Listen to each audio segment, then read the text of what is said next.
Fuck it.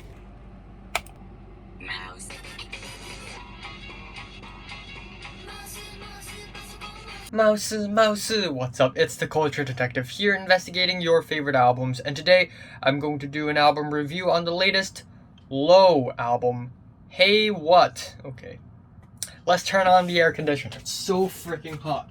I don't know why it's so hot. It's the middle of September, okay? It's supposed to be autumn right now. Anyways, Low is a legendary Minnesota slowcore noise rock band, and they are back with a new album, Hey What?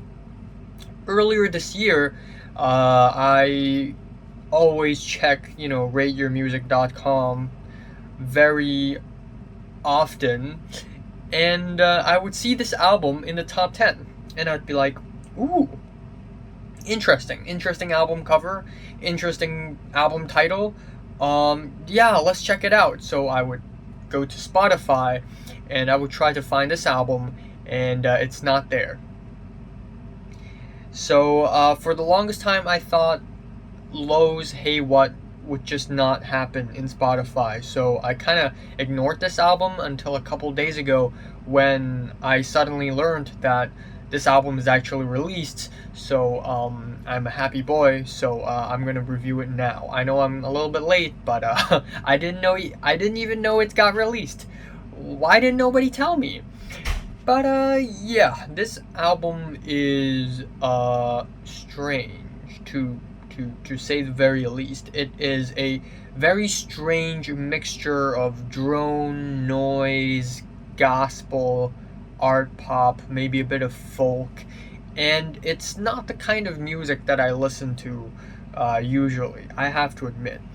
And the first time I listened to it, I was actually quite thrown off by such strange genre mixes and strange styles. But after repeated listens, I find this album growing on me quite a bit. In other words, my taste in music is expanding. But yes, Low has been a really legendary band in the world of underground music. In fact, a lot of music lovers also consider Things We Lost in the Fire a classic, and comparing that album to Hey What, it is quite apparent, it is quite obvious that Low has come a long way, because this album doesn't sound like their early works at all. This is a new low, or a new high, I guess. Anyways, the album starts off with White Horses, and I think this might be the most accessible track on the album for me. It just clicked for me the earliest. Obviously, it's the album opener, but it is indeed a very pristine album opener with crackling, cranking, warped drone noises, glitching, pulsating, buzzing bass, and also these very sharp, icy vocal harmonies. It is a very strange mixture, but listening to this track sends me to a hallway of white plastic and quartz and ice beams and spikes and sharp angles. It is quite a strange sensation. The second track, I Can Wait, features these stuttering repetitive keyboards plus these chilling vocal harmonies, and while I like how chilling it is, I just don't think the track builds up to anything all that climactic or impressive or anything. I can't even read my own handwriting. Anyways, the next track, All Night, has these very gentle vocals and soft, sweet chords. It kind of sounds like a lullaby. At the same time, it kind of sounds like a marriage song.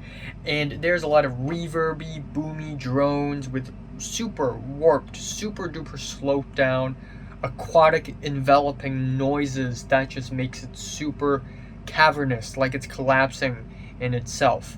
The track Disappearing has these waves of noise, and it's very transcendent and religious, and the sound becomes super crushed towards the end.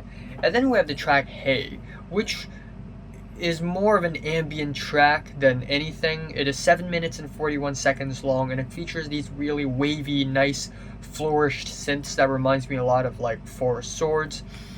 And a bulk of the track is just these really reverby, empty, hollowing synths. I don't know if that's a word or not. A hollow, maybe that's the word I'm looking for. But this track is more of an ambient track because this thing builds such a pristine and empty atmosphere, and it sort of just puts us into this headspace.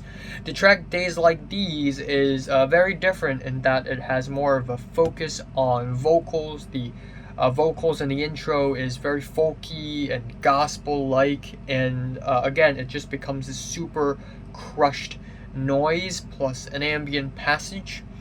Then we have an interlude with There's a Comma After Still, and this thing borderlines on Mersbo. It's so freaking noisy with the banging swooshes.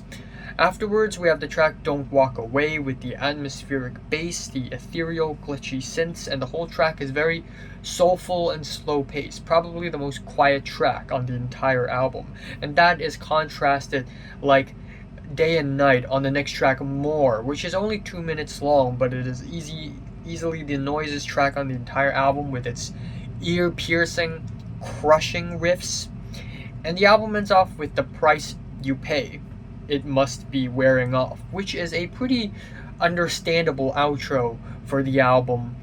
And yeah, it's got the prickly keyboards, the bleeping noises, and the bed of synths, and these knocking sounds, and it is pretty intense at a few points, and it sort of builds up to a very impressive, powerful noise explosion at the end. So yeah, while this isn't the kind of music that I would just listen to on repeat, but I still managed to enjoy a good chunk of this album, and I think it is a really special and surreal musical experience. So I'm gonna leave it at that. My favorite track here is White Horses, and my least favorite is I Can Wait. I'm giving Lowe's Hey What an 8 out of 10. So, have you listened to the latest Low album? From 1 to 10, how much did you rate it? Like it, and subscribe if you want more, and thanks for watching.